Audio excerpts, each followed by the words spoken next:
সুতরাং তুমি তোমার জীবনের তাৎপর্যতা বুঝো।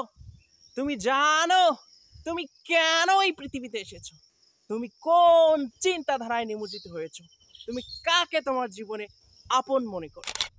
এই পৃথিবীতে কেউই তোমার আপন না। ছোট্ট একটা গল্প তোমাদেরকে শোনাই আমি।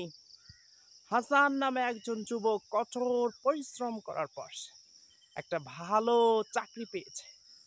চাকরিতে যাওয়ার পর, অফিসে যাওয়ার পর দেখতেছে অফিসের বস ঘুষ খায়, অফিসের কলিং ঘুষ খায়। তাকে চাকরিটা টিকে রাখতে হলে তাকেও ঘুষ খেতে হবে। সে চাকরিটা ছেড়ে দিল। চাকরিটা ছেড়ে দেওয়ার পর তার মা তাকে গালি দিল, তার স্ত্রী তাকে গালি দিল, তার বাবা তাকে গালি দিল।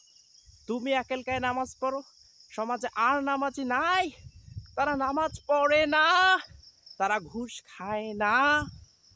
হয়তো মানুষ ওই হাসান নামক ছেলেটাকে পাগল বলতে পারে, কিন্তু ওই হাসান নামক ছেলেটা জীবনের তাৎপর্যতা বুঝে। সে জানে সে পৃথিবীতে কেন এসেছে।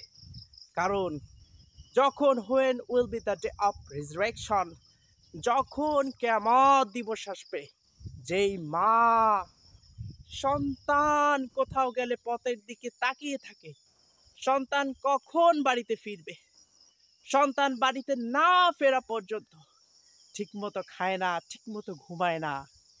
কাল কিয়ামতের দিন ওই মাই বলবে, দুনিয়াতে আমার কোনো সন্তানই ছিল না।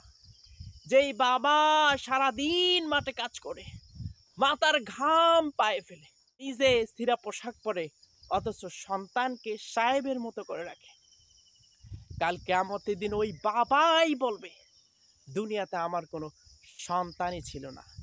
যেই স্ত্রী স্বামী বাহিরে থাকলে ফোন করে বলে কখন আসবে, তোমাকে ছাড়া আমি খাবার খাবো না, সেই স্ত্রী বলবে, দুনিয়াতে আমার কোনো স্বামীই ছিল না, আরে আমি বিয়েই করিনি।